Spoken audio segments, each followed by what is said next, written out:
The red dust of Redemption Gulch settled on everything. It coated the unpainted planks of the apothecary, filmed the inside of the water barrel, and worked its way into the seams of Eliza Hart's dress. She wiped a hand across her brow, leaving a faint streak on her skin, and focused on the gash in the miner's arm. Her stitches were small and even, a line of disciplined black thread against skin stained with silver ore and grime. The man, barely older than her 21 years, watched her hands with a kind of dazed wonder. He smelled of sweat and blasting powder. Her own scent was a mixture of carbolic acid and lavender, a constant battle between the infirmary's reality and her mother's comfort. She finished the last stitch, knotted it with a surgeon's precision, and reached for a clean linen bandage. The skills came from a bookish father who had believed a woman's mind was as capable as a man's, a notion that had died with him on the long journey west. Now, his books were her only inheritance, and his daughter was a commodity. When the miner had paid his silver coin and left, the quiet of the small shop descended again, broken only by the shallow, rattling breaths from the back room. Eliza washed her hands, the lye soap stinging the small cuts on her fingers, and went to her mother. Mrs. Hart lay propped on pillows, her skin as thin and pale as parchment. The Arizona sun that baked the world outside seemed to have drawn all the color and life from her. A cup of laudanum solution sat on the bedside table, its contents shrinking daily. "Mother, I am here," she said softly, smoothing the worn quilt over her mother's chest. The older woman's eyes fluttered open. They were the same deep blue as Eliza's, but clouded with pain and resignation. "You are a good daughter," she whispered, her voice a dry rustle of leaves. "He was here again." Eliza did not need to ask who. The presence of Ephraim Cole lingered in a room long after he had left, like the cloying scent of cheap cologne. He owned the silver mine that gave the town its name and its purpose, which meant he owned the town itself, and he owned them, body and soul, through a ledger book filled with her father's hopeful debts. The bell above the apothecary door jangled, a sharp, metallic sound that cut through the afternoon heat. Eliza's shoulders tightened. She knew the heavy tread of Marshal Caleb Boone, and he never walked alone when on another man's errand. She stepped back into the main room just as the two men filled the doorway, their shapes blocking out the relentless sun. Ephraim Cole was a man whose clothes were always too fine for Redemption Gulch. His suit was dark wool, his boots polished to a high shine, a thick gold chain stretched across his vest. He smiled, a practiced display of white teeth that never reached his eyes. Marshal Boone stood just behind him, a hulking figure in dusty leather.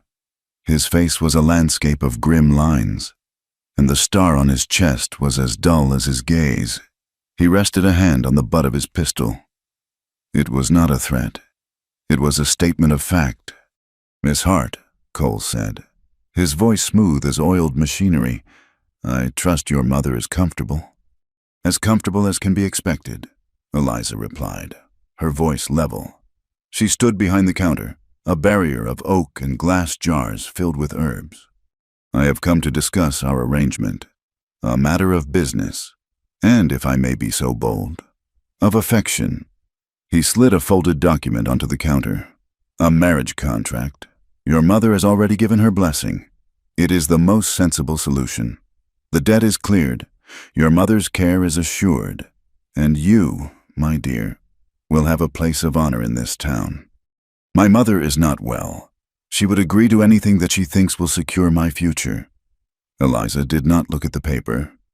"I am not property, Mr. Cole, to be traded for a debt." Cole's smile thinned. "Property is a harsh word. I prefer to think of it as a partnership, a union. Marshal Boone here is a witness to the fairness of my offer." The marshal grunted. "The law is the law. A debt must be paid, one way or another." Eliza's gaze flickered between them. Cole was the puppeteer, his words the strings. Boone was the cudgel. Simple and effective, they were two sides of the same debased coin, the currency that ran Redemption Gulch. She felt the walls of the small shop pressing in, the weight of the dust, the heat, the town's silent judgment. This was not an offer. It was a cage, and the door was swinging shut.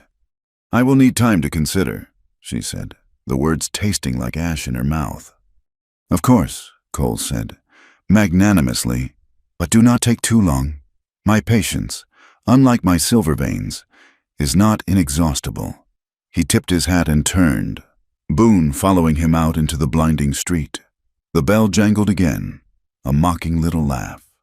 Later, as twilight bled purple and orange across the sky, a prospector stopped in for a bottle of whiskey, his face flushed with a mix of sun and excitement.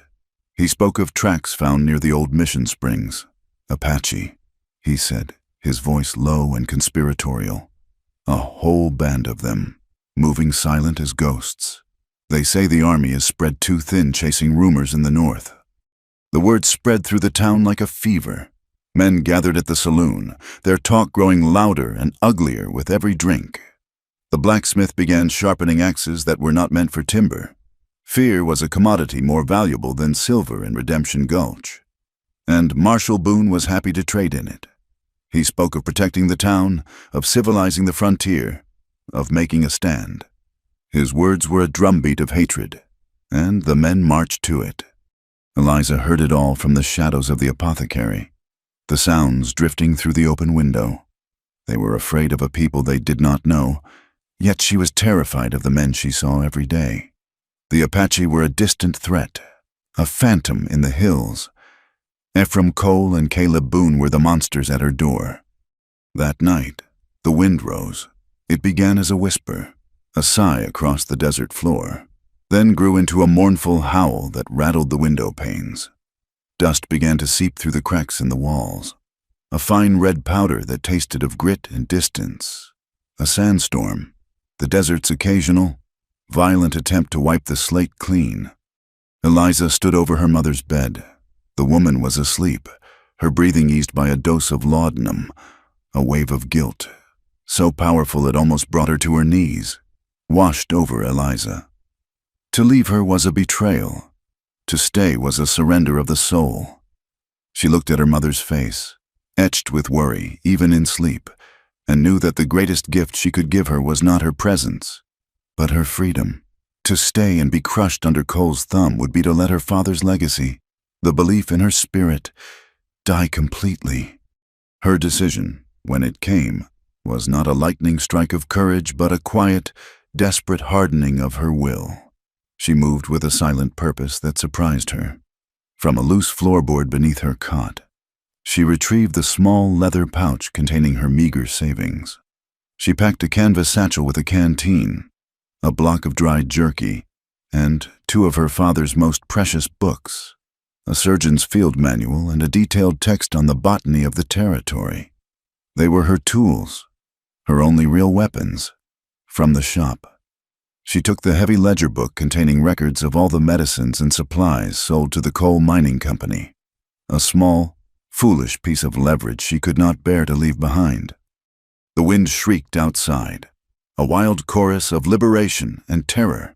It swallowed the light from the lanterns along the main street, plunging Redemption Gulch into a churning, suffocating darkness. Through the gale, she could hear the faint, frantic tolling of the church bell, its rope pulled by the wind, a desperate, unanswered prayer. The church doors, she knew, would be barred and locked. There was no sanctuary to be found here. She wrapped a thick shawl around her head and face, pulling it tight against the stinging sand. One last look at her mother. She bent and brushed her lips against the sleeping woman's forehead, a silent promise to endure, to live. Then, slipping out the back door, she was gone, swallowed by the storm. Hours later, as the first hints of a bruised dawn tried to break through the dust-choked sky, Marshal Caleb Boone kicked open the door to the apothecary. He found the back room empty, save for the sleeping woman. His cold eyes swept the room, noting the missing satchel, the disturbed floorboard. A grim smile touched his lips. He strode to his office, the wind still tearing at the brim of his hat. He took a fresh piece of paper and a thick charcoal pencil. "By order of the Redemption Gulch Marshal's office," he wrote in thick, blocky letters.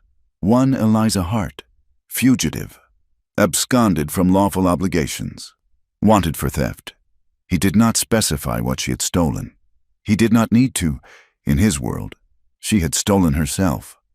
He hammered the notice to the post outside his office, the paper flapping violently in the wind. Before he had even turned his back, the red dust had already begun to claim it.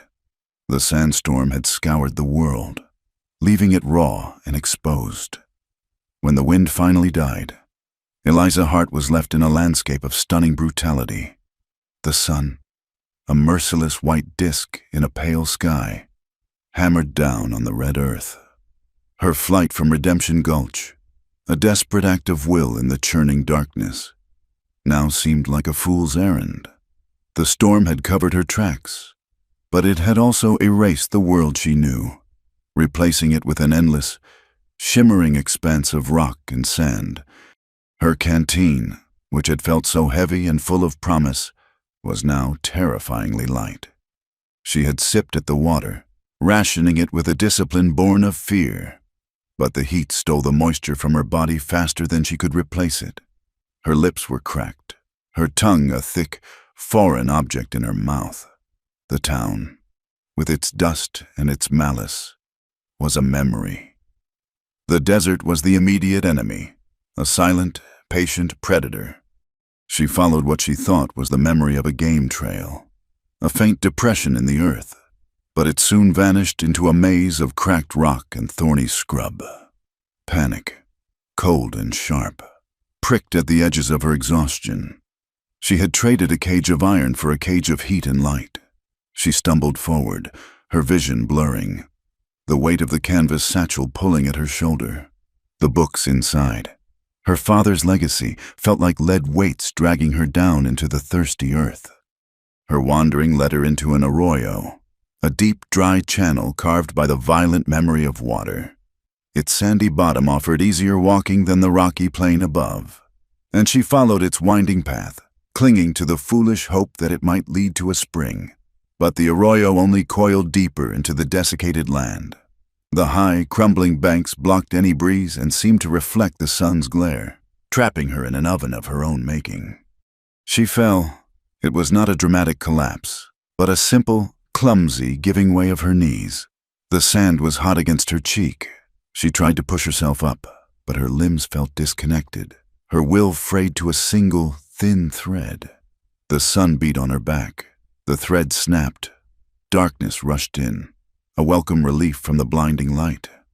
Taza of the Chiricahua. Apache did not move with hope, but with knowledge.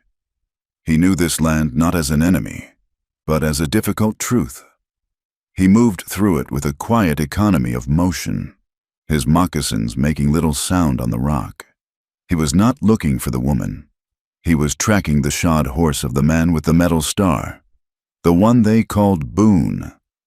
He had seen the horseman riding out from the town as the storm abated, a solitary figure moving with grim purpose. To know where men like Boone were was to know where safety was not. Taza's path was one of avoidance, a careful dance around the clumsy, violent intrusions of the newcomers. He followed the tracks to the edge of the arroyo. The horse had stopped here, and the man had dismounted, scanning the dry wash below. He had seen nothing, apparently, for the tracks showed him remounting and continuing south, toward the Mexican border. Taza's eyes, however, saw more. He saw what the marshal had missed, a faint disturbance in the sand near a cluster of mesquite, a place where a body might fall and be nearly invisible from the rim. Caution was a part of his spirit. He descended into the arroyo silently, his hand resting on the hilt of the knife at his belt. He approached the spot from downwind, his senses alert for the telltale sound of a rattlesnake's warning or the scent of a hidden threat. He found her lying face down in the sand, a white woman, by her clothes. Her dress was dark, heavy wool, a foolish choice for this country. A thick shawl lay half buried beside her, and a canvas satchel was tangled in the strap around her shoulder. He knelt, his movements fluid and precise. He placed 2 fingers against the side of her neck. A pulse, faint and rapid, throbbed against his fingertips. She was alive, but only just. He turned her over gently. Her face was flushed with sun and streaked with the red dust that was now caked to her skin. Her lips were swollen and split. He saw the empty canteen lying nearby. Thirst, it was the great killer, the one that made no sound. He worked quickly. He unslung his own waterskin, uncorked it, and wet a piece of clean cloth from his pouch. He squeezed a few drops of water onto her lips, then gently wiped the grit from her face. He did this again and again, a slow, patient process of reintroducing life. He lifted her head and shoulders, cradling her with a surprising tenderness, and brought the waterskin to her mouth, letting only a tiny trickle pass her lips. From his pouch, he took a handful of crushed leaves, a mixture he had prepared for burns and bites, and mixed them with a few more drops of water to make a paste. He applied it carefully to her cracked lips and the worst of the sunburn on her face and neck. Then, with an ease that belied her weight, he lifted her and carried her to the deep shade of an overhanging rock ledge a few yards away. He laid her down gently and positioned her satchel as a pillow beneath her head. He had done what he could. The rest was up to her spirit. Eliza woke to the sensation of water. It was not a dream of rain or rivers, but the real, cool wetness of a cloth on her forehead. Her first thought was of her mother, a confused, dreamlike image of a sick room and a gentle hand. She opened her eyes. The man kneeling beside her was not from her world. His skin was the color of the red earth, his black hair long and tied back with a simple leather thong. He wore buckskin leggings and a breechcloth, his chest and shoulders bare, crisscrossed with old, faded scars. A knife hung at his waist. He was an Apache. Every story she had ever heard in Redemption Gulch slammed into her at once. Savage, hostile, killer. A wave of pure, undiluted fear, more powerful than her thirst or exhaustion, seized her. She made a sound, a dry, rasping gasp, and tried to scramble away, her limbs refusing to cooperate. The man did not move. He simply watched her, his dark eyes unreadable. He held up his empty hands, palms forward, a gesture of peace that was as old as the hills around them. He said nothing. He let the silence stretch, giving her fear room to breathe and, perhaps, to subside. He reached for his waterskin, which lay on the ground between them, his movements slow and deliberate. He held it out to her. Eliza stared at it. It was life, and it was being offered by the very specter of death she had been taught to fear. Her body screamed for it. Her mind, poisoned by the town's hatred, screamed a warning. "Water," he said. The word was low and guttural, his English accented but clear. She shook her head, a small, jerky movement. She was trapped. The arroyo walls were a prison, and he was the guard. He set the waterskin down on the sand, well within her reach but away from him. Then he sat back on his heels, putting more distance between them. He simply waited. The minutes crawled by. The sun moved across the sky, and the shadow they sat in began to shrink. Thirst was a physical pain now, a fire in her throat. She looked at the man. He was not looking at her, but at the arroyo wall, his profile sharp and still against the crumbling rock. He seemed as patient as the stone itself. Finally, her body won the war against her mind. With a trembling hand, she reached for the waterskin. It was heavy, and she fumbled with the stopper. She drank, the water shocking her system with its cool relief. She drank too much, too fast, and choked, coughing violently. The man moved then, coming to her side. He took the waterskin from her hands. Slow, he said, his voice not unkind. He held it for her, tilting it just enough for her to sip. When she had finished, she leaned back against the rock, her breathing ragged. Her fear had not vanished, but it was now joined by a profound confusion. He had not harmed her. He had helped her. "Thank you," she whispered, the words scratching her raw throat. He gave a slight nod. He looked at her worn-out shoes, then at the sky. "We cannot stay here." "Where else is there?" she asked, her voice filled with a despair she could no longer hide. He pointed up the arroyo, in the direction he had come. "There is a spring, 2 days' walk. I will take you to the water. Then you will go your way. I will go mine." She stared at him, trying to parse the meaning behind the simple words. It was not an offer of friendship. It was a transaction. Her survival in exchange for a temporary truce, a journey to a spring, and then they would part. It was a lifeline. But he was an Apache. Marshal Boone was hunting for her. What if this was a trap? What if he was leading her to his people, to a fate worse than dying of thirst in an arroyo? Then she looked at his eyes. They were dark and deep, and in them she saw not malice, but a kind of weary watchfulness. He looked at her as if she were not a prize or a threat, but simply a fact of his landscape, a fallen bird he had chosen not to step on. She had run from the certainty of a life she did not want into the uncertainty of a death she was not ready for. Now, a third path had appeared. It was terrifying, unknown, but it led to water. She gave a small, almost imperceptible nod. It was the only answer she had left. The journey was a silent one, measured in the slow passage of the sun and the shifting length of their shadows. Taza moved with a tireless, rhythmic gait that seemed to consume the miles without effort.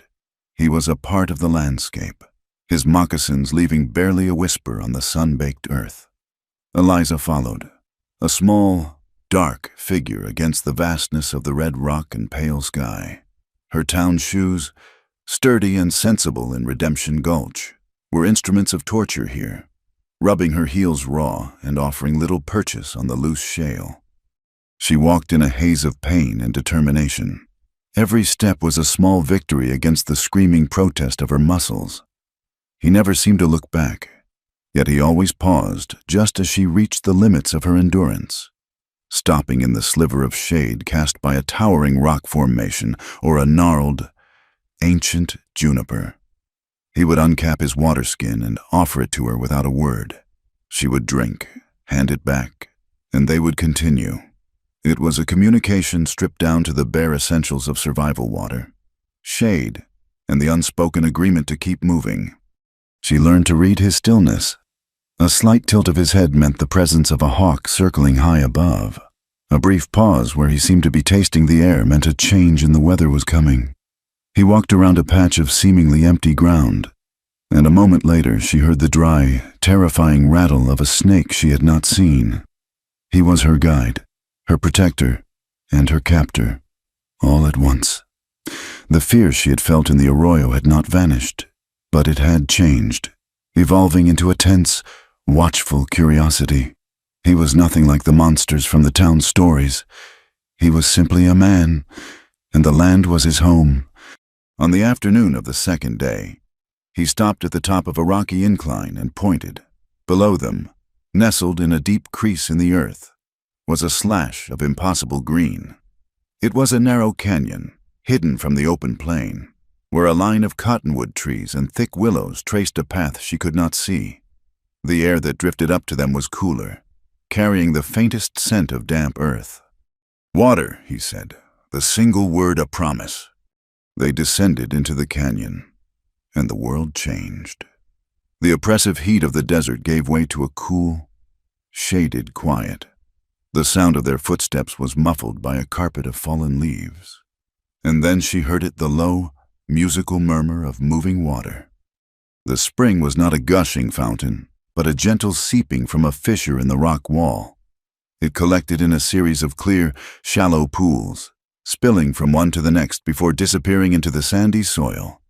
Velvet green moss clung to the stones, and tiny ferns grew in the damp crevices. It was a sanctuary, a secret whispered by the earth.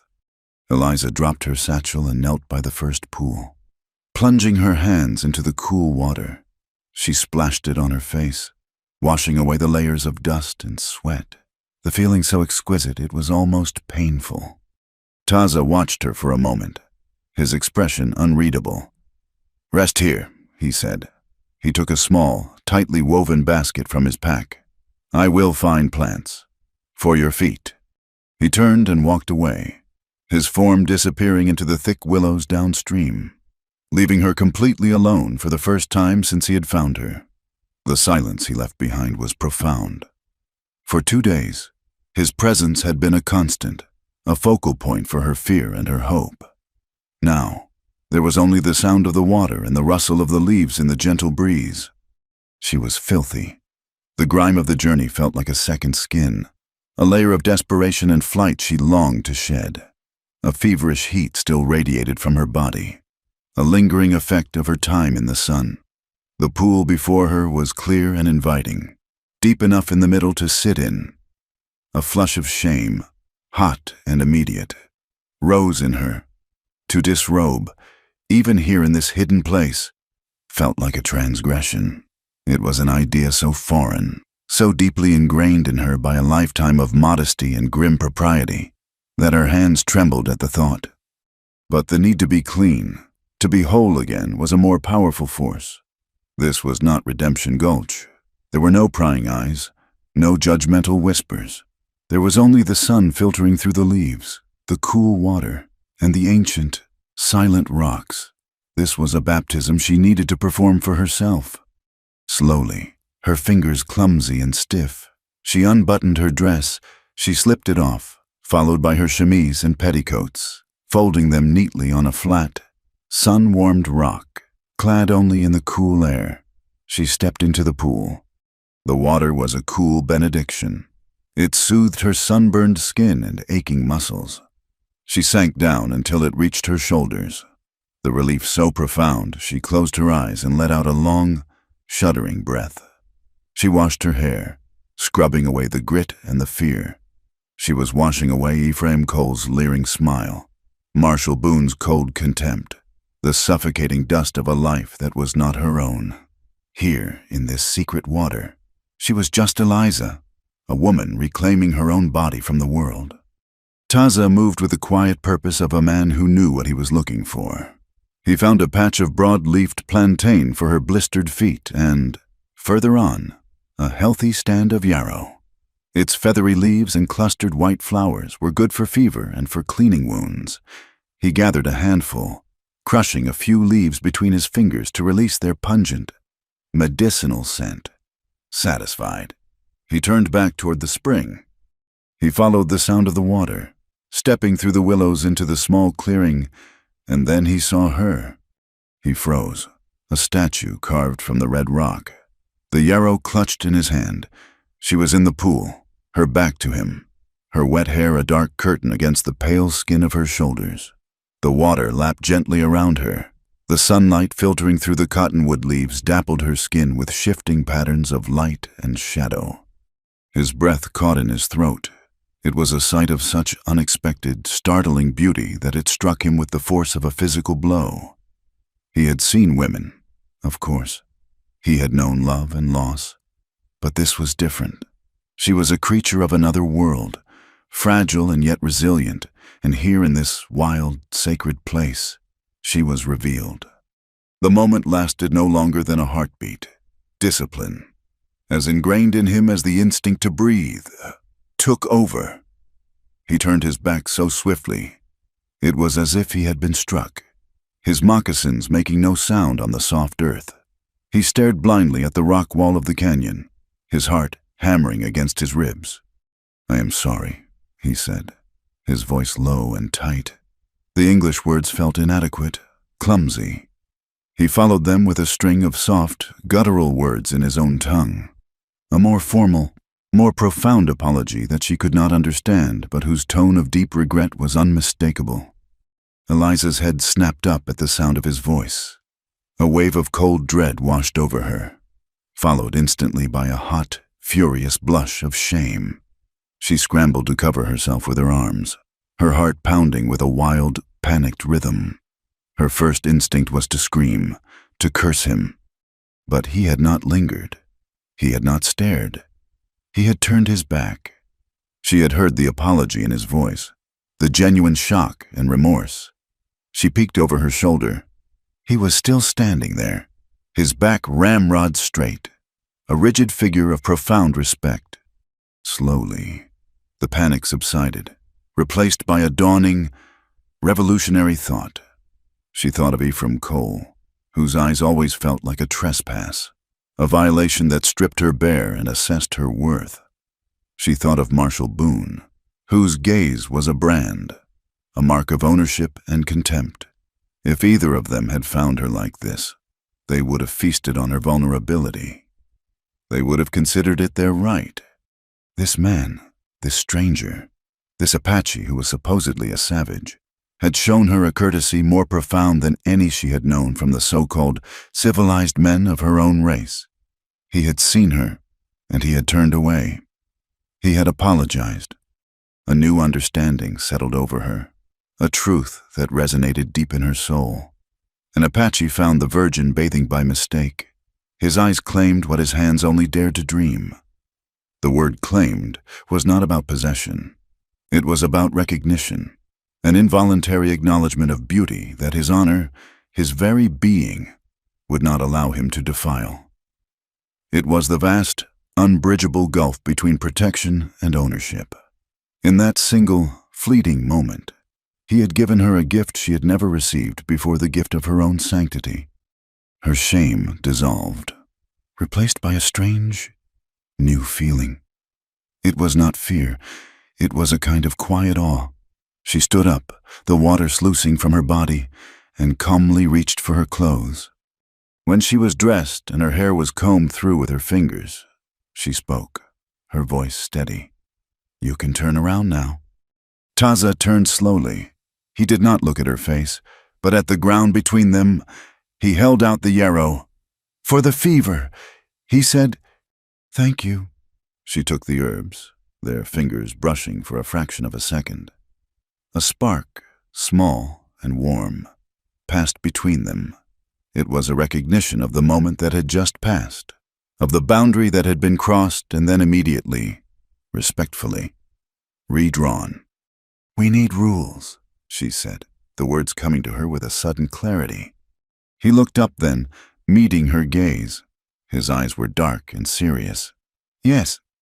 "When you are coming near, you will make a sound, a cough, or you will whistle. You will let me know you are there." He nodded. "I will." "And the fire," she continued, feeling her way through this new territory. "At night, you will sleep on that side. I will sleep on this one." Again, he nodded. "It is a good rule." Their pact was sealed, not with a handshake, but with a quiet exchange of words, a shared understanding that was more binding than any written contract. A fragile trust had been born in the cool, clear water of the hidden spring. Miles away, under the same unforgiving sun, two cowboys watered their horses at a muddy stock tank.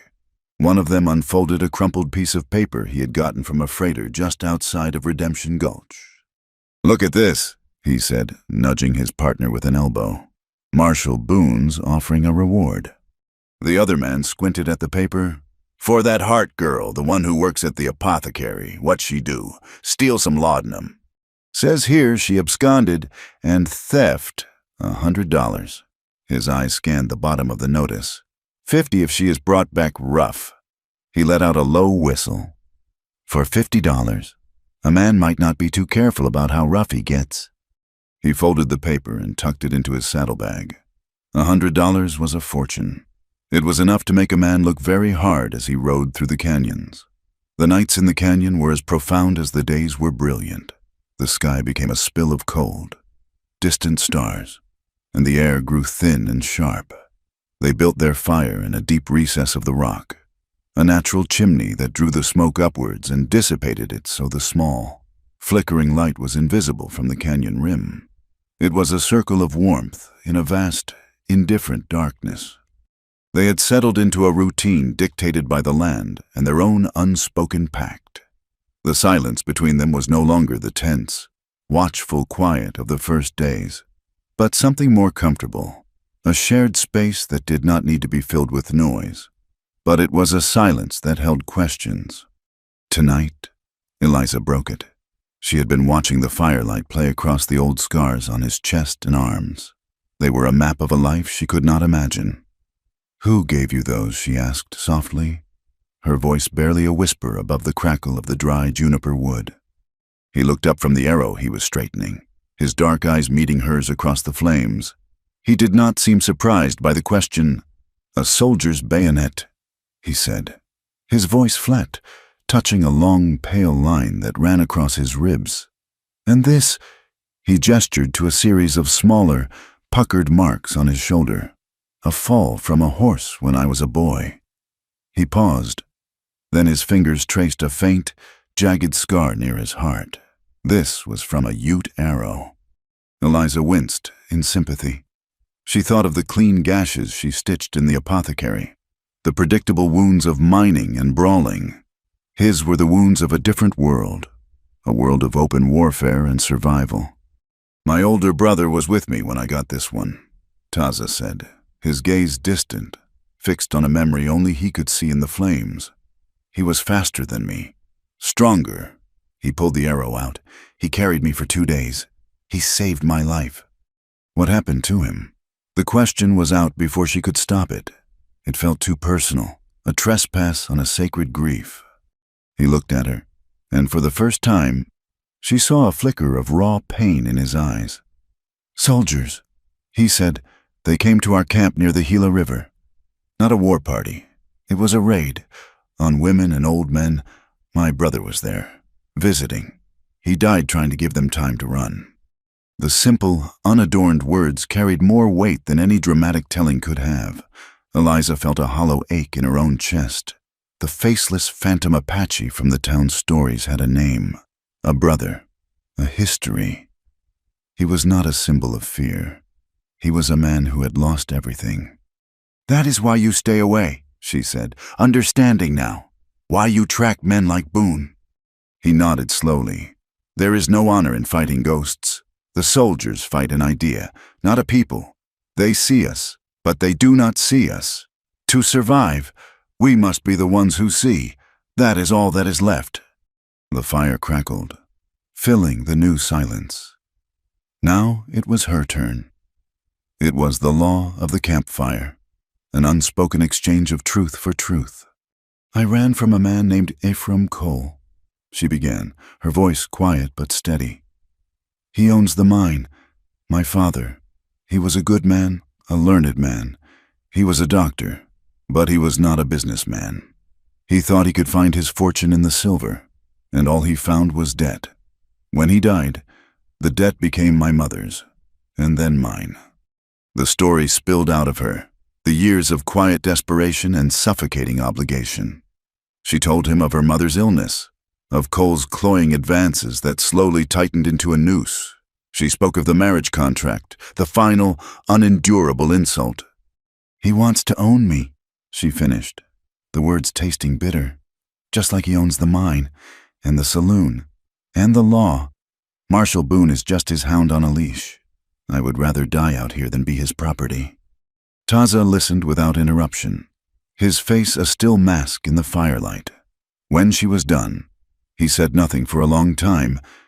He simply looked at her, and in his gaze she saw not pity, but a deep, resonant understanding. He knew what it was to have your life, your freedom, treated as a thing to be claimed by others. The chasm between their two worlds, which had seemed so immense, had suddenly narrowed. They were both fugitives from the same kind of tyranny. The next day, the lessons began. He did not announce them. He simply began to show her things. He would stop and point to a set of tracks in the dust. "Deer," he would say, "tracing the sharp, cloven hoof print. The points are forward. He is walking. If he was running, the mark would be deeper." He showed her the soft, padded print of a coyote, the straight, determined line of its passage. He taught her that a broken twig, a dislodged pebble, a single feather caught on a cactus spine, they were all words in a language she had never known how to read. He taught her how to make a simple snare from a bit of twine in a bent willow branch. The first time, she was clumsy, her fingers fumbling with the knots. He did not grow impatient. He simply undid her work and guided her hands, his touch light and impersonal, until she understood the mechanics of the trigger. The next morning, they found a small rabbit in the snare. He showed her how to skin and clean it with a few deft strokes of his knife. The work was grim, but the feeling of providing, of not just consuming what he offered, was a revelation. One afternoon, he found a large rattlesnake coiled in the shade of a rock. He killed it with a single, perfectly aimed throw of a stone. Later, as he prepared the meat, he showed her the fangs, the venom sacs. "If it bites you," he told her, his voice serious, "do not cut the wound. Do not try to suck the poison. That is a fool's tale. You must stay calm. Keep the bite below your heart." He showed her a common weed with broad, flat leaves. "Chew this, put it on the bite. It will draw the heat. It will not save you if the bite is bad, but it will give you time." He was giving her more than knowledge. He was giving her agency. With every lesson, he was chipping away at the hard shell of her fear, the deep-seated belief that she was a burden, a fragile piece of baggage he was forced to carry. She was becoming a partner in her own survival. They were following a high, narrow ridge that gave them a commanding view of the surrounding country. It was harder walking, a treacherous path of loose rock and sharp inclines. But Taza had grown watchful, his eyes constantly scanning the lowlands. Eliza was learning to walk as he did, stepping on the balls of her feet, using the terrain to muffle her sound. She was so focused on placing her feet that she did not see him freeze. He stood perfectly still, a bronze statue against the blue sky. His head cocked, he held up a hand, a silent command for her to stop. She obeyed instantly, her heart beginning to pound. "What is it?" she whispered. He did not answer. He motioned for her to get down, to stay behind a cluster of wind-scoured boulders. He crept forward, low to the ground, and peered over the edge of the ridge. He was there for a long time. When he finally crawled back, his face was grim. "3 riders," he said, his voice barely audible. "The man with the star. 2 others, they looked like bounty hunters." They had found their trail. The dread she had been holding at bay for days came rushing back, cold and sickening. "They will follow us into the canyon," she said, her mind racing. "We are trapped." "No, we will not go into the canyon. We will give them no trail to follow." He led her away from the ridge, not down, but further up, into a chaotic jumble of massive, flat-topped rocks that looked like a giant's abandoned building blocks. "Walk only on the stone," he commanded. "Do not touch the dirt." It was a slow, grueling process. They leaped from one rock to another, balanced on narrow ledges, squeezed through tight crevices.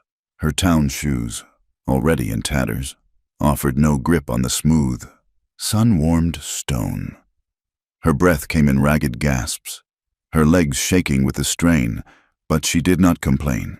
She watched where he put his feet and followed, her entire world reduced to the next safe step. They were crossing a wide, sloping slab of granite when it happened. Taza, who moved with the grace and certainty of a mountain cat, took a short leap to a lower section. His moccasin landed on a patch of loose gravel, and his ankle twisted sharply under him. He let out a short, guttural grunt of pain and stumbled, his arms windmilling for balance on the edge of a steep drop. Without a thought, without a moment of hesitation, Eliza lunged forward. She grabbed his arm with both hands, her fingers digging into the hard muscle, and threw her weight backward. It was just enough. He found his footing, his body steadying, the danger passing as quickly as it had come. For a moment, they stood there, frozen. Her hands were still clamped on his arm. His skin was warm under her touch. It was the first time they had touched with purpose, not by accident. It was not the touch of a man and a woman, but of 2 allies in a dangerous world, a shared, reflexive act of preservation. He looked down at her hands, then up at her face.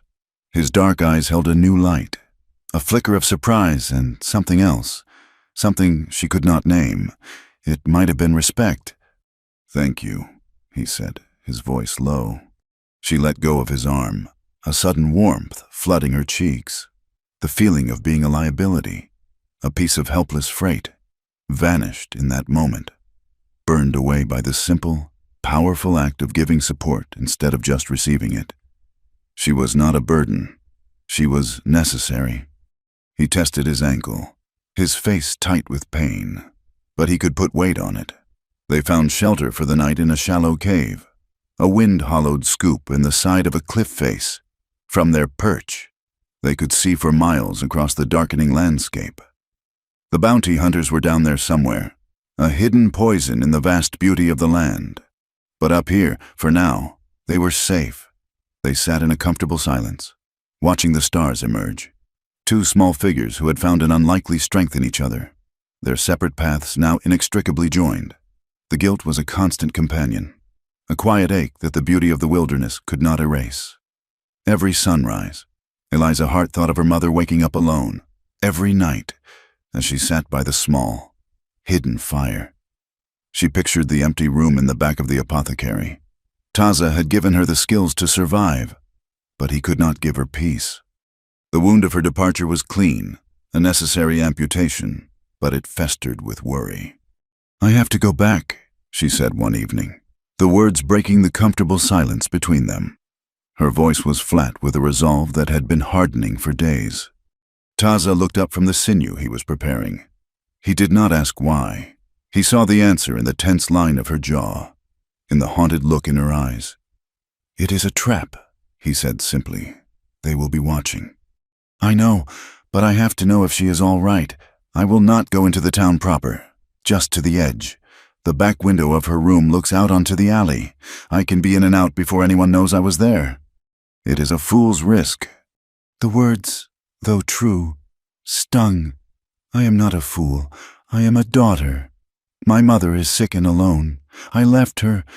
It is a debt I have to pay." He looked at her for a long time, his dark eyes weighing her words. He understood debts. He understood the bonds of family that pulled stronger than any rope. He had seen the change in her. She was no longer the helpless woman he had found in the arroyo. She moved with a quiet confidence now. She had learned to read the land, to find water, to be silent. Perhaps she had earned the right to take this risk. "When we go," he asked. The word "way" settled in her heart. A small, warm stone. The thought that she would have to go alone had been a cold knot of fear in her stomach. 2 nights from now, when the moon is new. They traveled only in the dark, moving through a world of gray shadows and black rock. Taza led them on a circuitous route, approaching Redemption Gulch from the north, through a series of broken hills that would discourage any casual patrol. As they drew closer, the familiar sounds and smells of the desert night were replaced by the faint, alien noises of the town, the distant bark of a dog, the clink of a bottle, the discordant notes of a badly played piano. The air grew thick with the smells of wood smoke, cheap whiskey, and waste. They left the open country and slipped into the labyrinth of alleys and backlots that formed the town's ugly spine. Here, the shadows were their allies. They moved from the back of the blacksmith's forge to the deep darkness behind the livery stable, their footsteps making no sound in the thick dust. The town, from this perspective, was a place of overflowing trash barrels and rickety, unpainted fences. It felt menacing, a coiled thing sleeping fitfully under the starless sky. The apothecary was at the end of the main street. They approached it from the rear, creeping along the wall of the neighboring assay office. Eliza's heart was a frantic drum against her ribs. She could see the window, a dark square in the back wall, her mother's window. A flicker of movement in the alley ahead made Taza put a hand on her arm, stopping her instantly. They pressed themselves into the deep shadow of a rain barrel. A man stumbled out of the saloon's back door, fumbled with his trousers, and relieved himself against the wall. He muttered a curse at the darkness and staggered back inside. They waited until the door closed, until the silence returned, thick and watchful. They reached the window. It was slightly ajar, to let in the night air. Eliza put her hands on the sill, ready to pull herself up, when a low, familiar voice drifted out from inside the shop. "Ephraim Cole. The marshal is a blunt instrument, my dear lady," he was saying, his voice oozing a false sympathy. "But he is effective. Your daughter's defiance has put you both in a difficult position." Eliza froze, her blood turning to ice. A trap. Taza had been right. They were inside, waiting. A weak, rattling cough was the only answer. Her mother's cough. "This can all be over," Cole continued. "One word from you, a signature on this new agreement. Persuade her when she returns. The debt will be forgotten. Her name will be cleared." A long silence, broken only by another ragged cough. Eliza's hands clenched on the windowsill. Rage, hot and pure, burned through her fear. He was in there, tormenting a sick woman, using her as bait. Just then, a different sound came from the front of the alley, the heavy tread of boots. A man appeared, silhouetted against the faint light of the main street. He was carrying a crate of supplies. It was Mateo, a Mexican freighter who often brought goods from the railhead. He was a kind man with a wife and 3 small children. Eliza had treated his youngest for a fever just last month. As Mateo passed the mouth of the alley, another figure stepped out of the shadows of the apothecary's front porch. Marshal Caleb Boone. "What are you doing skulking around here?" Boy Boone's voice was a low growl. "Just making my delivery." "Marshal," Mateo said, his voice nervous. "To the general store." Boone took a step closer, crowding him. "You look like you're up to no good. I've had reports of thievery. Empty your pockets." "I have done nothing. I am just doing my job." Boone shoved him hard. Mateo stumbled, the crate falling from his hands and crashing to the ground, its contents spilling into the dust. "Do not talk back to me. You people think you can just—" From their hiding place, Eliza saw Taza tense, his entire body coiling like a snake ready to strike. The injustice of it, the casual, brutal assertion of power, was a language he knew all too well. Mateo stood up, his face a mixture of fear and defiance. "You have no right." "I am the right in this town," Boone snarled. He drew back his fist and struck Mateo across the face. The sound was a sick, wet thud. Mateo fell to his knees, blood streaming from his lip. Eliza let out a small, involuntary gasp. Boone's head snapped in their direction. "Did you hear that?" he growled, peering into the darkness. Before Boone could take a step, Taza acted. His movement was a blur, a flick of the wrist, a small, smooth stone, plucked from the ground moments before, sailed through the air and struck the saloon's back wall with a loud crack, far to their left. "What the hell was that?" a voice yelled from inside the saloon.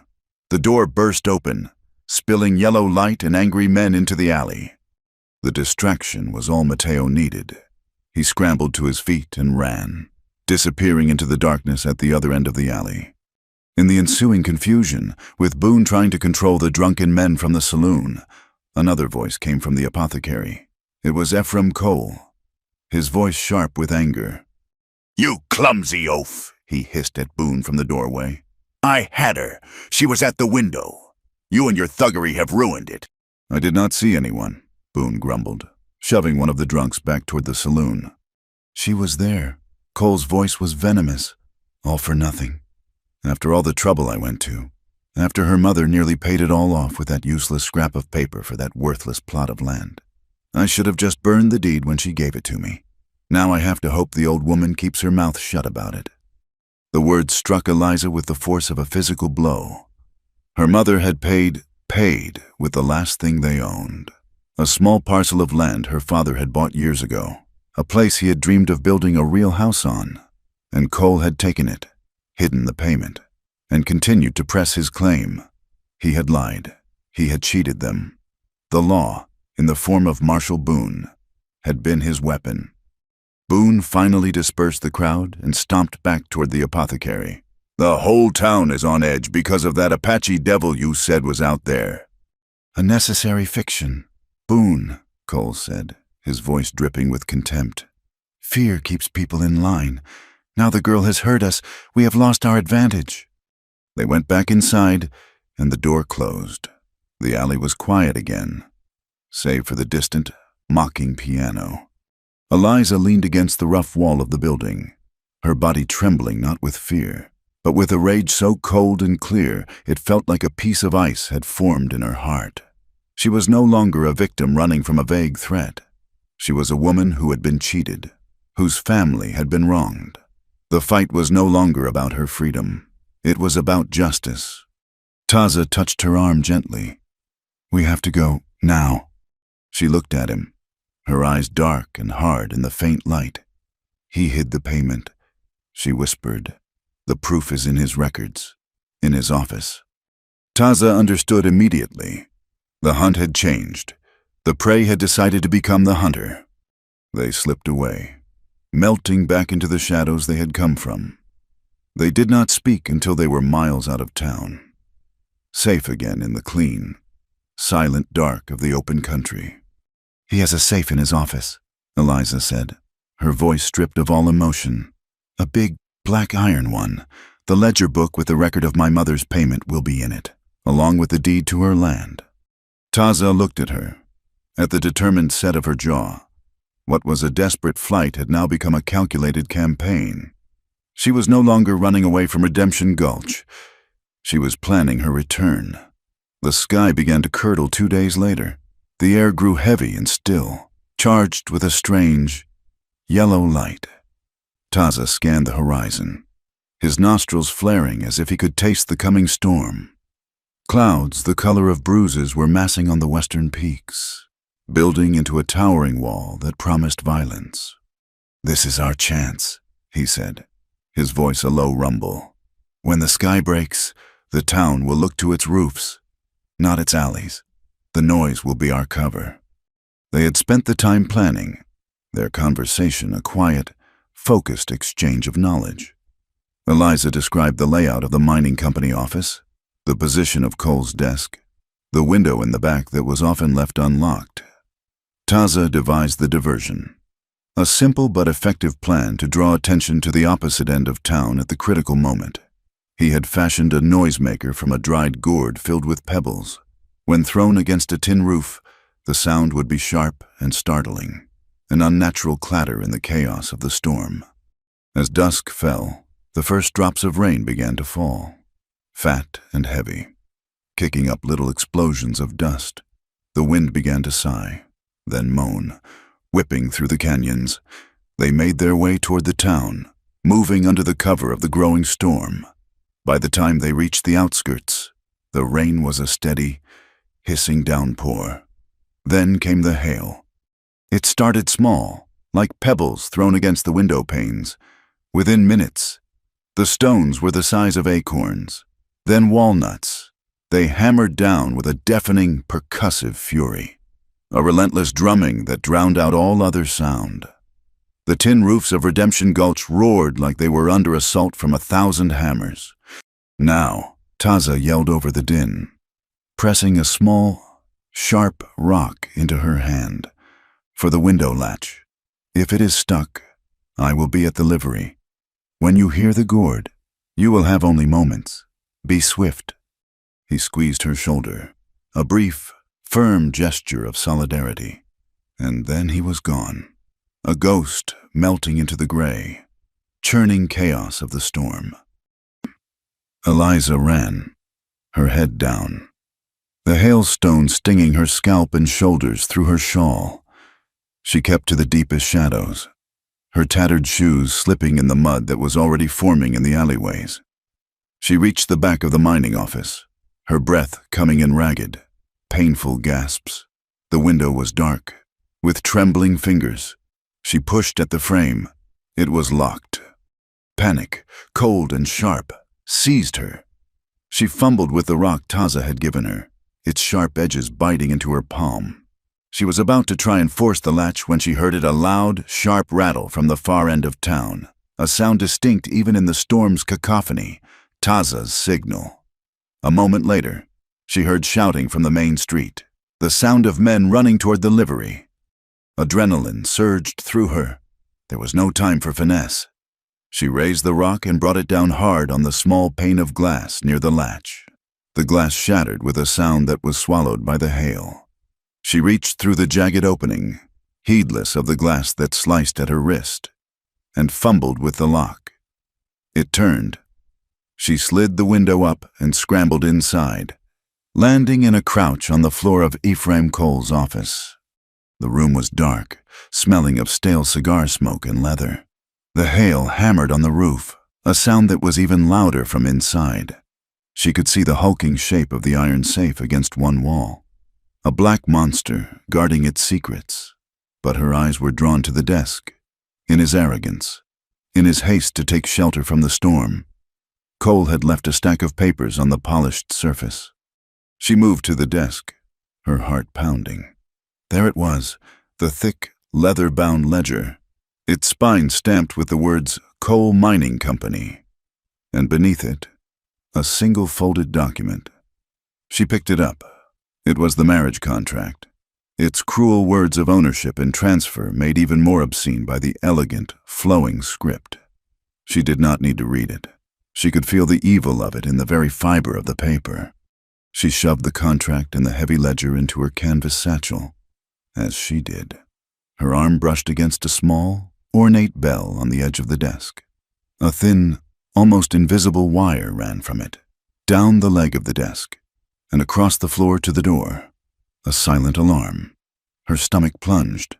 Had she already tripped it? There was no time to think. She turned back to the window. But a new sound cut through the storm. A deep, resonant clang. It was the fire bell, located in the tower next to the marshal's office, just 2 doors down. It was being rung with a frantic, steady rhythm. The alarm. Cole must have connected the wire. She scrambled out the window just as the office door burst open. She did not look back. She ran, her satchel bumping against her hip, the weight of the ledger a heavy, precious burden. The hail was turning to a torrential, driving rain, a solid sheet of water that blinded her and turned the alley into a river of mud. She saw Taza ahead, a fleeting shape in the deluge, waving her on. They ran together, away from the town, away from the sound of the clanging bell and the enraged shouts of men.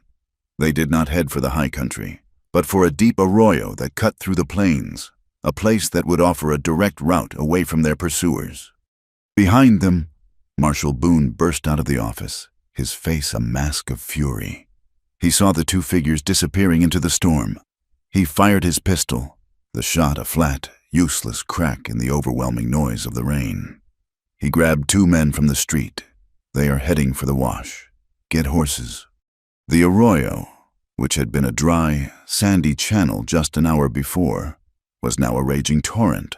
A brown, churning river filled the wash from bank to bank, carrying with it uprooted bushes, branches, and debris.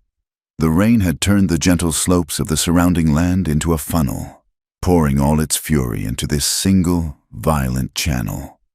They stood at the edge of it, the roar of the water a physical force. "There is no other way," Taza yelled over the sound. "The horses will be faster on the flat ground. We have to cross." He pointed to a spot where a half-submerged cottonwood tree offered a precarious bridge to a large boulder in the middle of the current. From there, it was a shorter, but still dangerous, swim to the other side. He went first, moving with a sure-footed grace even on the slick, treacherous bark. He reached the boulder and turned, holding out a hand to her. Eliza followed, her eyes fixed on his hand, her body trembling with cold and fear. The water surged around her legs, pulling at her with an incredible, hungry force. She was halfway across the log when a massive surge of water, carrying a tangle of splintered fencing, came rushing down the arroyo. Taza saw it coming and yelled a warning, but it was too late.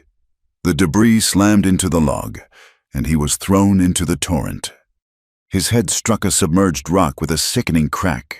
He disappeared under the brown, churning water. No. The word was torn from Eliza's throat, a raw scream of pure anguish.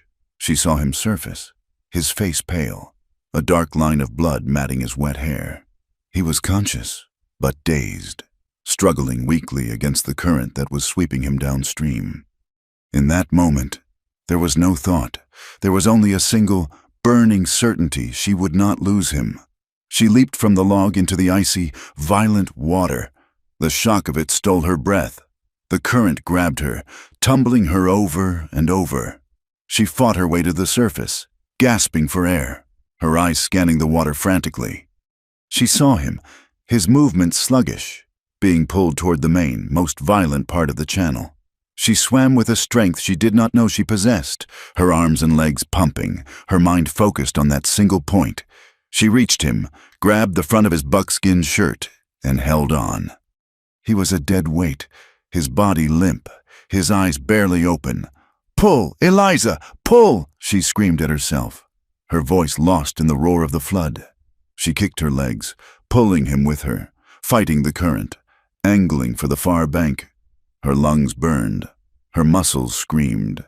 The satchel, still slung over her shoulder, dragged at her, but she refused to let it go. It was their only weapon.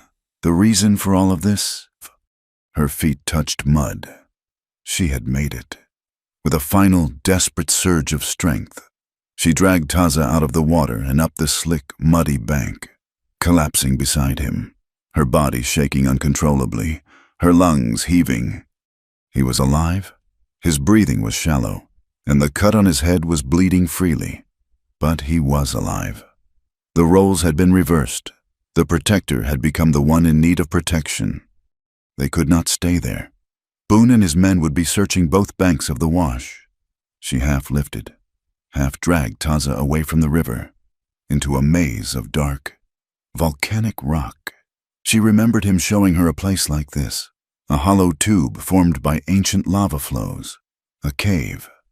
She found it, a dark slash in the rock face, hidden behind a curtain of rain-soaked scrub. She pulled him inside, into the absolute, silent blackness. The roar of the flood was now a distant, muffled thunder. They were safe. The cave was cold, a deep, penetrating chill that seeped into their bones. They were both soaked to the skin, their bodies shaking violently. Taza was barely conscious. She tore a strip from her petticoat and gently cleaned the wound on his head, pressing the cloth against it to stop the bleeding. "We need warmth," she whispered, more to herself than to him. She stripped off his wet shirt and her own sodden dress, leaving them in their underclothes. She found a heavy wool cloak in his pack, miraculously still dry. It was not big enough for both of them to lie under separately. She lay down on the cold stone floor and pulled him close, his back against her front, and wrapped the single cloak around them both. His body was cold, his shivering violent. She wrapped her arms around him, sharing her own meager body heat, trying to will her warmth into him. Slowly, his shivering began to subside. He stirred, his body shifting against hers. His hand found hers, his fingers lacing with her own. "Eliza," he whispered, his voice a rough, weak sound in the darkness. "I am here," she said, her voice thick with unshed tears. "I am here." He was quiet for a long time. She thought he had drifted back into unconsciousness. Then he spoke again, his voice so low she could feel the vibration of it more than hear the words. "In the water, I thought—" "I know," she whispered, her lips close to his ear. "I thought so, too." There was a profound intimacy in their shared predicament, a vulnerability that stripped away all pretense. They were just two people, alive and together, in the cold, dark belly of the earth. The rules they had made, the careful distance they had maintained, seemed to belong to another world, a world of sunlight and separate paths. Here, there was only this shared cloak, this shared warmth, this shared breath in the darkness. "My heart is yours, Eliza Hart," he said, the words simple, a plain statement of fact. "And mine is yours, Taza," she replied, the truth of it settling over her with the weight and comfort of the wool cloak. They did not kiss, they did not need to, they simply held each other, their bodies pressed close, their hands intertwined, and listened to the sound of the receding flood and the slow, steady beat of their own two hearts. The journey to Mesa Blanca was a slow, painful pilgrimage. Taza leaned on Eliza, his strength returning in frustratingly small increments. The head wound left him dizzy, and his sprained ankle, aggravated by their flight, forced a limping, halting pace. Eliza, in turn, drew strength from his need. She was no longer the follower. She was the scout, the support, the one who found the path. She wrapped his ankle with cloth torn from her petticoat, the same material she had used to bandage his head. Her satchel, containing the heavy ledger and the hateful contract, was a constant, reassuring weight on her shoulder. It was no longer just her proof. It was their shared cause. They climbed out of the lowlands, the landscape changing with every foot of elevation. The red rock and crumbling arroyos gave way to high, grassy plains dotted with juniper and piñon pine. Ahead of them, a massive, flat-topped mountain rose from the earth, its pale sandstone cliffs glowing in the afternoon sun. Mesa Blanca, the White Table. It looked like a fortress, a natural citadel against the chaotic world below. As they drew closer, Eliza saw that the only approach was a steep, narrow trail that zigzagged up the face of the cliff, a path easily defended. This was not a hiding place. It was a home. A boy, no older than 10, materialized from the rocks near the base of the trail. He held a small bow, and his dark eyes were wide and serious. He looked at Taza, then at Eliza, his gaze lingering on her pale face and strange, ruined clothes. Taza spoke to him in the soft, flowing language of his people. The boy's serious expression broke into a grin of recognition. He turned and scrambled up the trail like a young goat, disappearing over the rim. "He goes to tell them we are coming," Taza said, his voice strained with fatigue. Eliza's stomach tightened into a cold knot. She had faced down gunmen and floods, but the thought of meeting his people, of being judged by 100 pairs of unknown eyes, filled her with a profound and terrifying dread. She was the outsider, the white woman, a symbol of the very world that hunted them. By the time they reached the top of the trail, a small group was waiting. They were mostly women, their faces a mixture of concern and deep curiosity. An older woman with hair as white as the mesa's rock and a face like a beautiful, intricate map of a long life stepped forward. She ignored Eliza completely, her eyes fixed on Taza. She spoke to him in a low, urgent tone, her hands fluttering over him, checking his wounds with a practiced, gentle touch. "This is Iste, my mother's sister," Taza said to Eliza, his voice weak. "She is the one who leads." Iste's gaze finally fell upon Eliza. Her eyes were black and sharp, and they missed nothing, the cuts on her wrist from the broken window, the exhaustion etched on her face, the fierce, protective way she still supported Taza's weight. She looked at the canvas satchel, then back at Eliza's face. She said nothing. Her silence was more intimidating than any question. Another woman, younger, with a kind, open face, brought a gourd of water. She offered it to Taza first, then to Eliza. Eliza drank, her throat raw with thirst and anxiety. She met the woman's eyes and murmured, "Thank you." The woman gave a small, shy smile. They led them into the heart of the settlement. It was not a chaotic camp, but an ordered village of wickiups, domed structures of willow branches and hides arranged in a wide circle. The air smelled of wood smoke, roasting agave, and the clean scent of pine. Children stopped their games to stare. Men working on bows and tools looked up, their faces impassive. Eliza felt like a creature in a cage, every move and feature scrutinized. Iste led them to a wickiup set slightly apart from the others. Inside, a fire smoldered in a central pit, and soft furs were laid out on the ground.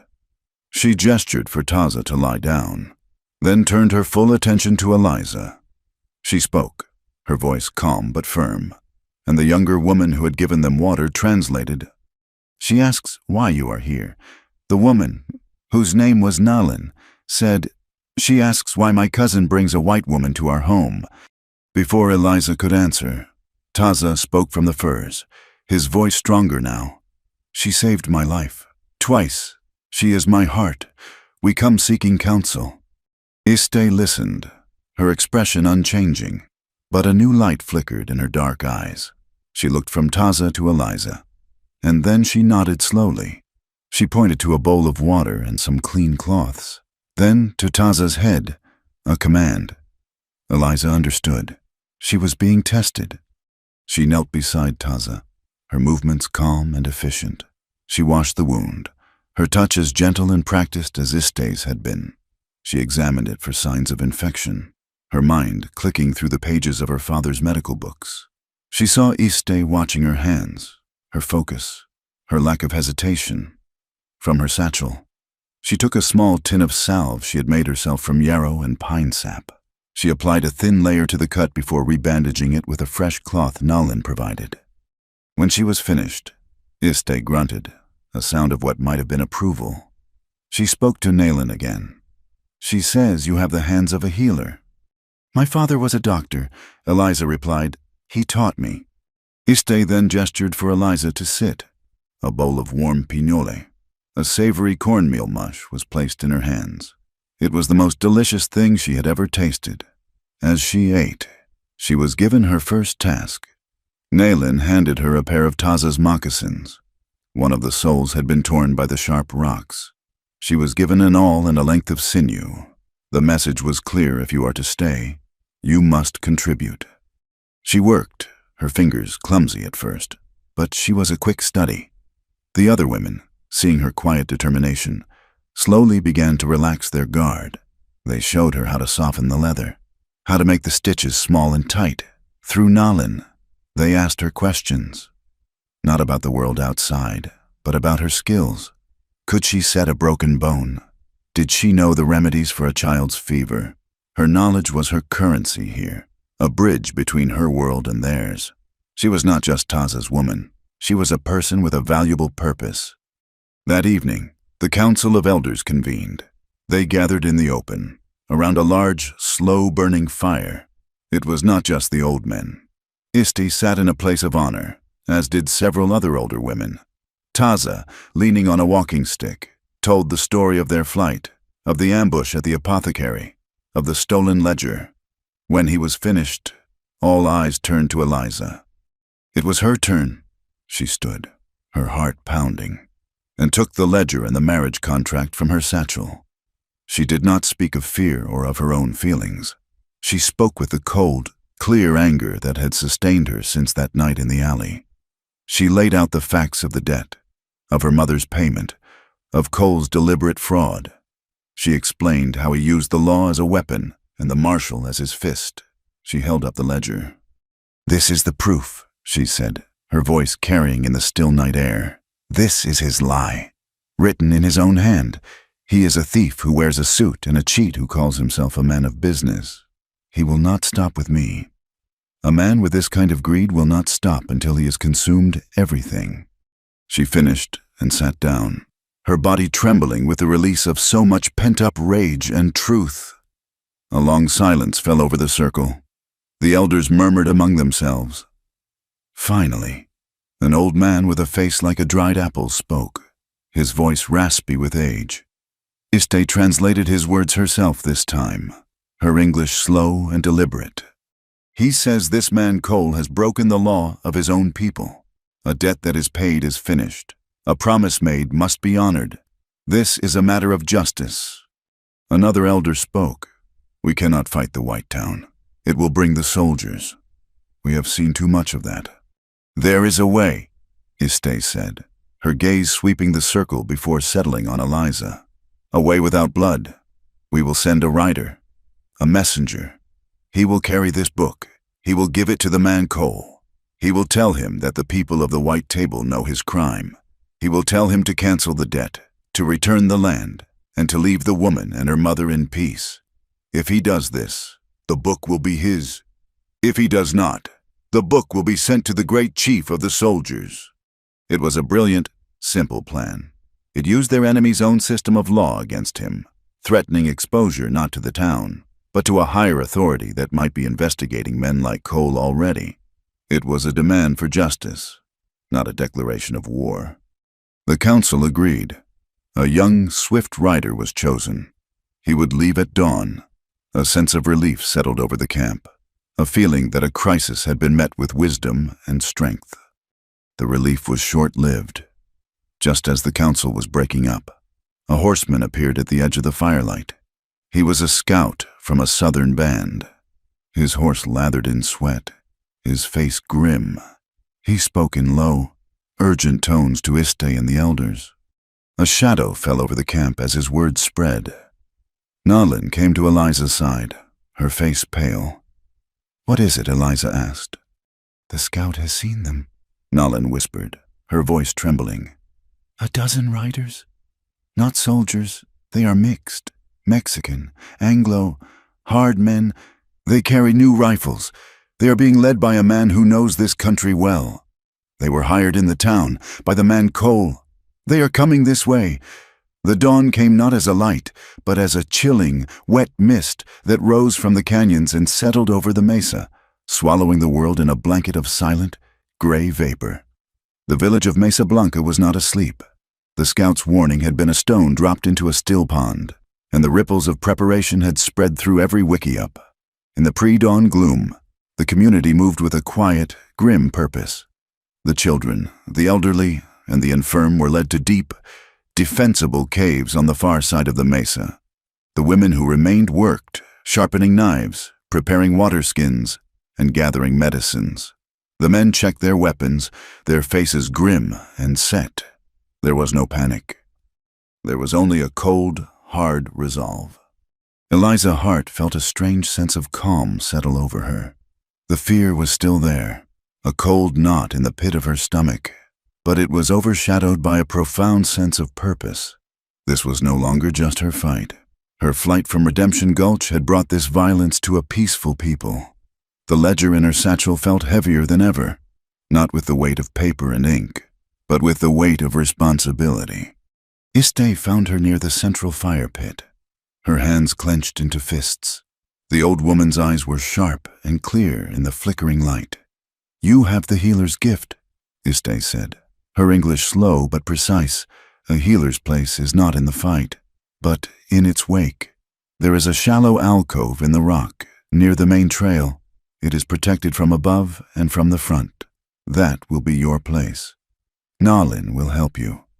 It was a command, not a suggestion. Eliza nodded. She gathered her father's small leather roll of surgical instruments, her tin of salve, and the herbs Taza had taught her to identify. Nalin appeared at her side, her arms laden with clean cloths and bowls. Together, they made their way to the alcove as the mist thickened around them, muffling their footsteps. They were setting a table for death, and Eliza prayed it would be a small one. Taza moved through the mist like a wraith, his limp barely noticeable, his body fueled by a cold, controlled fury. He gathered a small group of the swiftest, quietest warriors. "Our numbers are few, our weapons old," he said, his voice a low growl that cut through the damp air. "Their rifles are new. We will not meet them in the open. We will let the mist be our ally. We will let the rock be our shield. We will lead them into the broken ground, where a man must watch his feet as much as his front. We will bleed them, one by one." He looked at each man, his dark eyes locking with theirs. "We are fighting for our home. We are fighting for our children.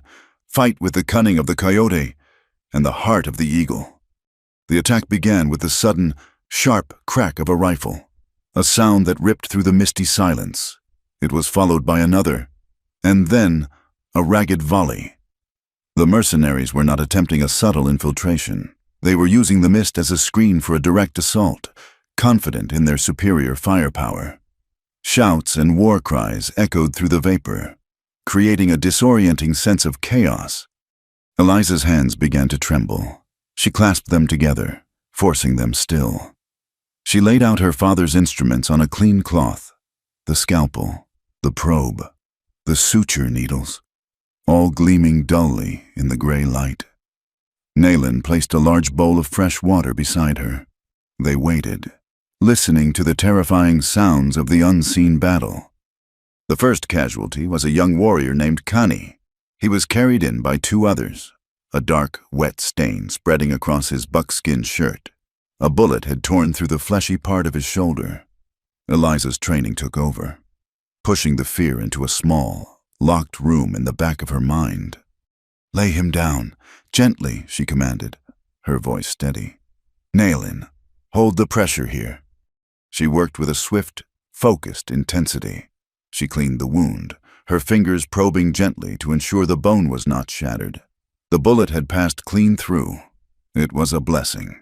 She packed the wound with a poultice of chewed herbs that Iste had given her, then sutured the skin with small, neat stitches, just as she had done for the miner in Redemption Gulch what felt like a lifetime ago. The sounds of the battle grew closer, a confusing mixture of rifle shots, shouts in English and Spanish, and the defiant cries of the Apache warriors. Taza's plan was working. He was drawing the attackers away from the main camp, pulling them into the maze of rocks and crevices that only his people knew well. A new wave of fighting erupted near Eliza's makeshift infirmary. A group of mercenaries, trying to outflank Taza's warriors, stumbled into a small box canyon. The fight was short and brutal. A moment later, 2 more wounded Apache were brought to her. As she worked, she was dimly aware of a figure falling just outside the alcove. When she finally looked up, her hands covered in blood, she saw him. He was one of the attackers, a boy of no more than 17, his face covered in freckles and fear. He had a deep gash in his leg, and he was trying to crawl away, leaving a trail of blood on the damp rock. One of the Apache warriors, a grim-faced man whose arm was in a sling, stood over the boy, raising a heavy stone club to finish him. No, Eliza's voice was sharp, a command that cut through the air. The warrior paused, looking at her with confusion and anger. "He is the enemy," he grunted. "He is a child," she said, getting to her feet and placing herself between the warrior and the boy. "And he is wounded. My place is to heal, not to judge." She stared at the warrior, her blue eyes blazing with a fire he had not expected. He held her gaze for a long moment, then slowly, reluctantly, he lowered the club. He spat on the ground near the boy's head and walked away. Eliza knelt beside the young mercenary. He flinched, his eyes wide with terror. "I will not hurt you," she said softly. She worked quickly, cleaning and binding his wound, her touch gentle but firm. He watched her, his face a mask of disbelief. When she was done, she gave him a drink of water. He drank greedily, his eyes never leaving her face. The main body of the mercenaries was now fully entangled in the broken ground. They were taking casualties, their superior numbers negated by the terrain and the hit-and-run tactics of the warriors. Eliza could hear a man shouting orders, his voice thick with frustration, and then she heard another voice, one that made her blood run cold. Marshal Caleb Boone. He was not leading the charge, but moving with a group at the rear. One of Cole's men, a hired gun named Silas, was cornered behind a rock, trying to reload his rifle. "Marshal," he yelled, his voice tight with panic. "This is not what Cole said it would be. He said it was just a simple raid. He did not say anything about—" Before he could finish the sentence, Boone raised his pistol. The shot was deafeningly close. Silas's head snapped back, and he fell, his unsaid words dying with him. "He was going to run," Boone said to the other men, his voice flat and cold. "Coward." Eliza saw it all from her alcove. It was not a battlefield execution. It was a silencing. Boone was not a lawman. He was a murderer, tying up loose ends. The momentum of the fight had shifted. The mercenaries, disorganized and unnerved, began a slow, fighting retreat back toward the main trail. Taza and his men harried them, firing from the rocks, melting back into the mist before the enemy could return fire. Boone was among the last to pull back, using his pistol to cover the others. He moved methodically, his face a grim mask. As he passed below Eliza's position, he paused to reload, his broad, unprotected back turned to her. The warrior she had sutured, Connie, was lying propped against the rock wall. His rifle lay beside him. His eyes were burning with hatred as he watched Boone. He was too weak to lift the weapon himself. He looked at Eliza, then at the rifle. He shoved it toward her with his good arm. "Take it," he whispered, his voice a harsh rasp. "Avenge my brothers." The rifle was heavy in her hands. She had never fired a gun in her life, but she knew how it worked. She had seen it 1,000 times. She raised the weapon to her shoulder, the cold metal a shock against her skin.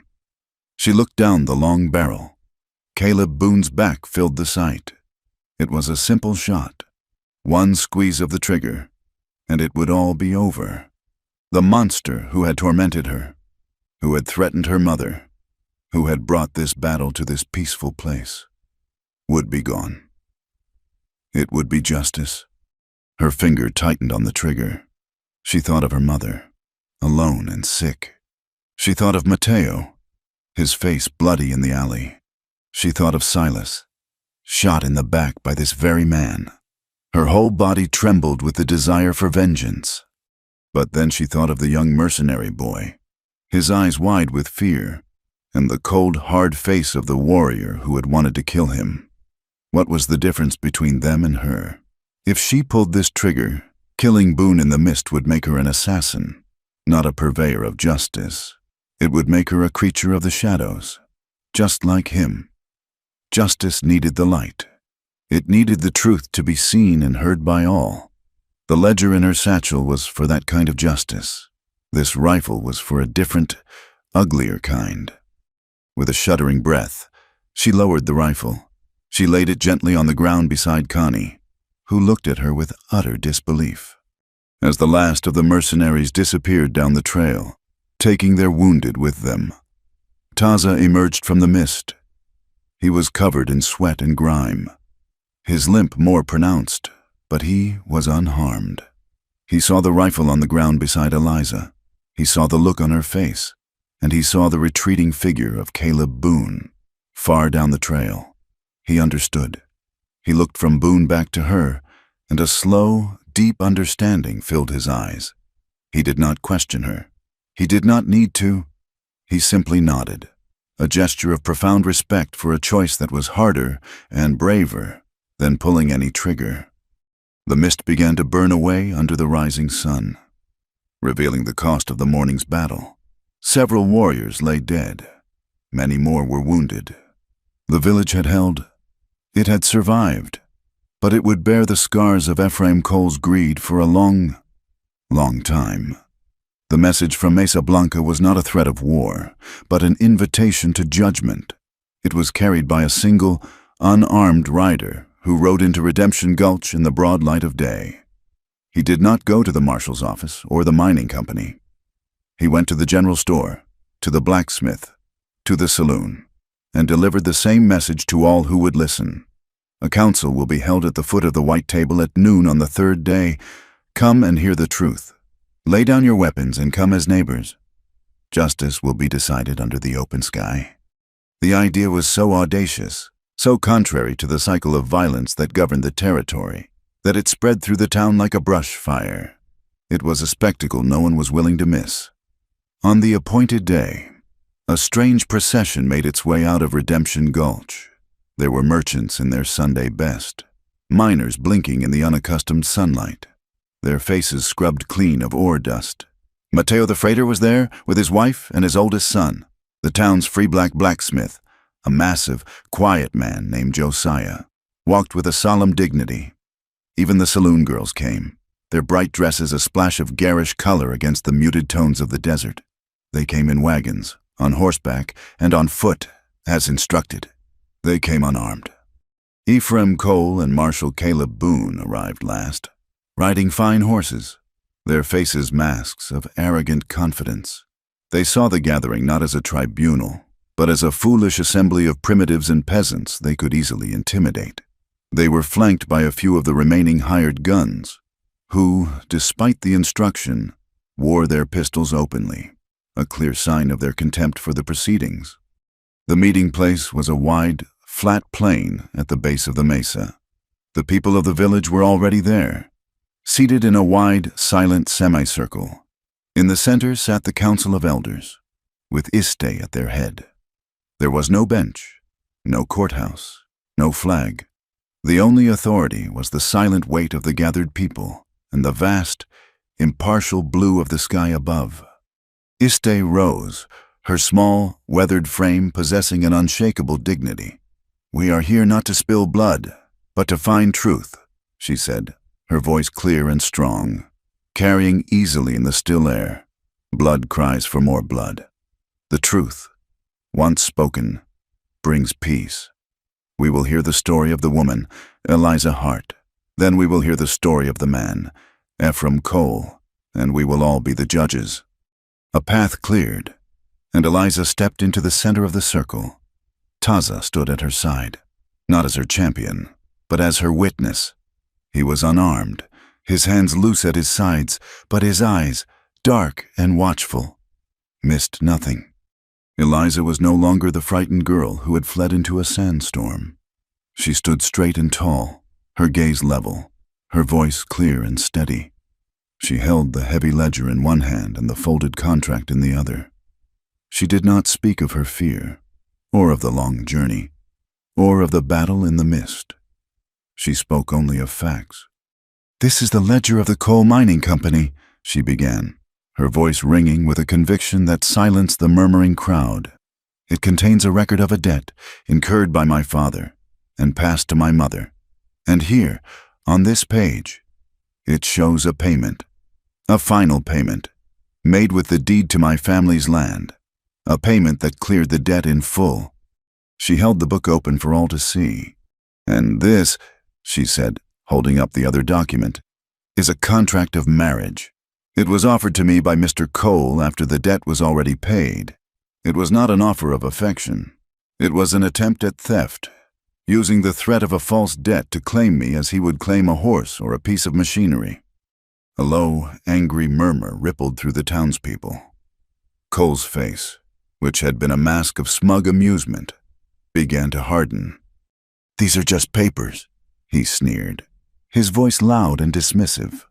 The hysterical scribblings of a runaway girl. "Is that so?" Mr. Cole Eliza's voice was like ice. "Then you will not object if we look at your seal." From the crowd, a small, balding man in a printer's apron stepped forward. It was Mr. Abernathy, a quiet man who was known for his meticulous nature.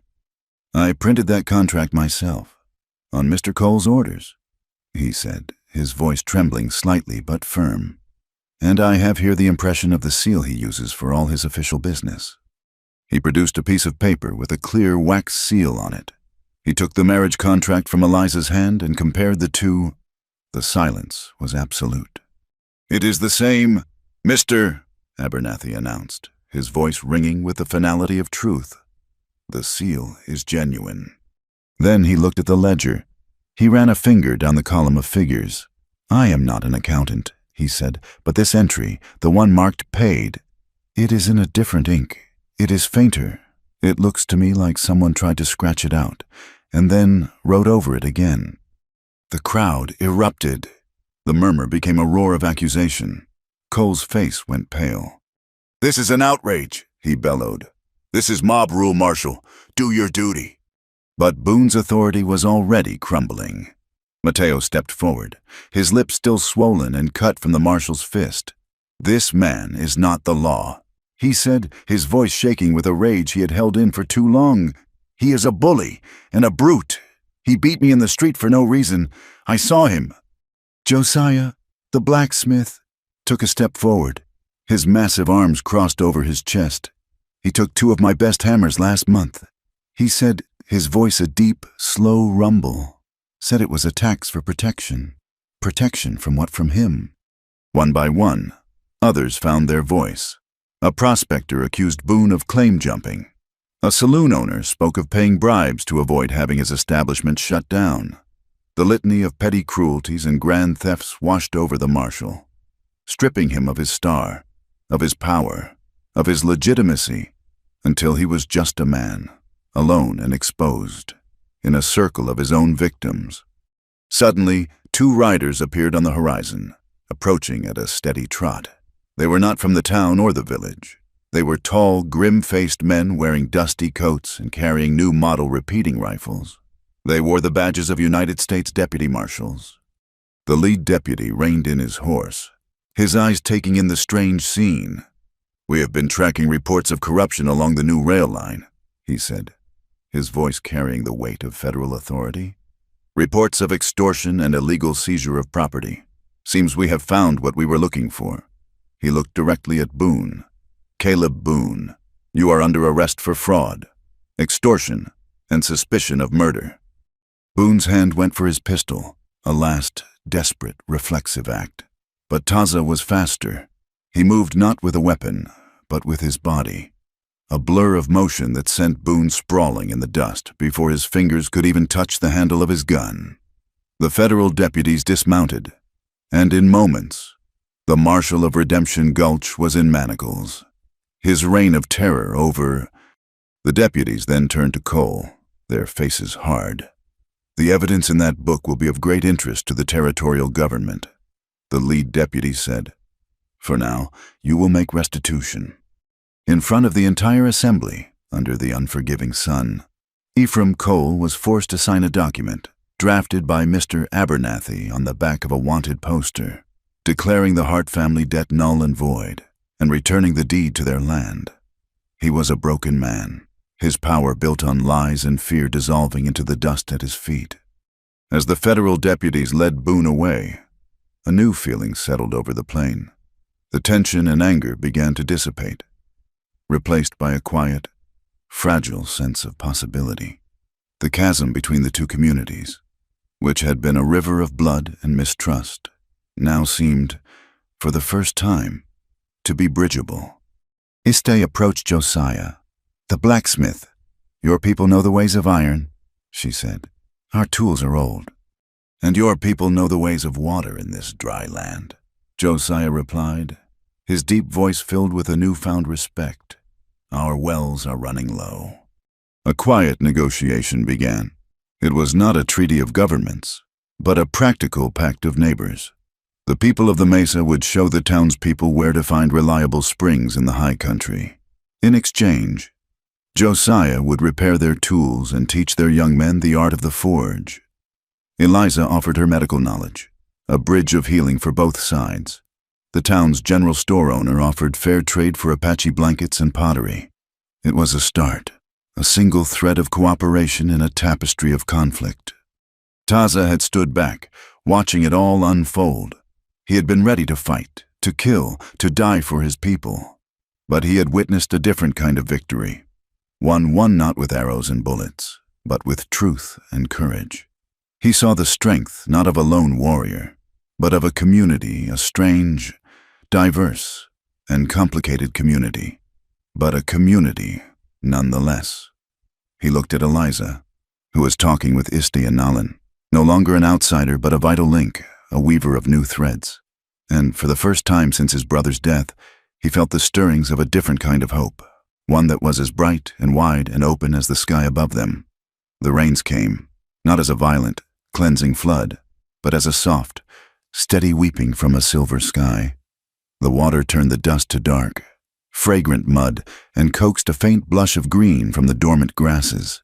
The air, once sharp with grit and heat, was now soft and cool, smelling of wet stone and the clean, pungent scent of creosote bush. For the first time in a long time, the land was not fighting for its life. It was drinking deep and healing. The peace between Redemption Gulch and Mesa Blanca was as fragile and new as the green shoots on the plain. It was a peace built not on treaties, but on handshakes and quiet exchanges. Josiah the blacksmith made the journey up the winding trail twice a week, his wagon laden with iron and charcoal, and returned with fresh water and jerky. Mateo the freighter established a new fair trade route for Iste's intricate basket work and Nalan's beautiful pottery. And Eliza became a fixture in both worlds. She reopened the apothecary, her mother now sitting in a chair by the front window, her health slowly returning in the absence of fear and debt. But every few days, Eliza would ride up to the Mesa, her saddlebags filled with tinctures and bandages, to tend to the lingering wounds of the battle and the everyday ailments of the village. She was the bridge, a woman who belonged to two places, and therefore to neither and to both. One evening, as the rain fell with a gentle, hypnotic rhythm on the hide roof of their wickiup, Eliza presented Taza with a gift. She had worked on it for weeks, in stolen moments by the firelight, her hands growing deft and sure under Nalin's tutelage. She held out a pair of new moccasins. They were made of the softest, most supple deer hide, and stitched with sinew in the way the women had taught her. But the beadwork on the front was her own design. On each moccasin, she had created two separate, winding trails of blue beads, one darker, one lighter. They moved in parallel for a time, then curved, and finally, at the toe, they merged into a single, strong, unbroken line. Taza took them, his hands turning them over and over, his fingers tracing the intricate lines of her beadwork. He looked at the two trails becoming one, and a slow, deep understanding filled his eyes. He said nothing, but his silence was more eloquent than any words of praise. He slipped off his old, worn moccasins and put on the new ones. They fit as if they had been made for him. "It is time," Iste said the next day.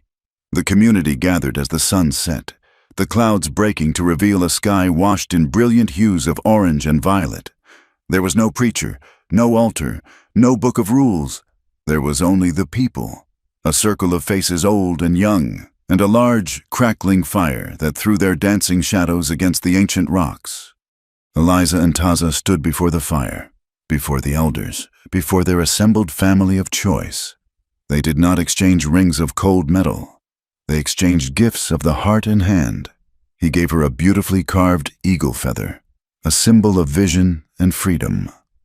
She gave him the moccasins, a symbol of the path they would now walk together. They shared a meal of roasted corn and venison, a communion of sustenance and community.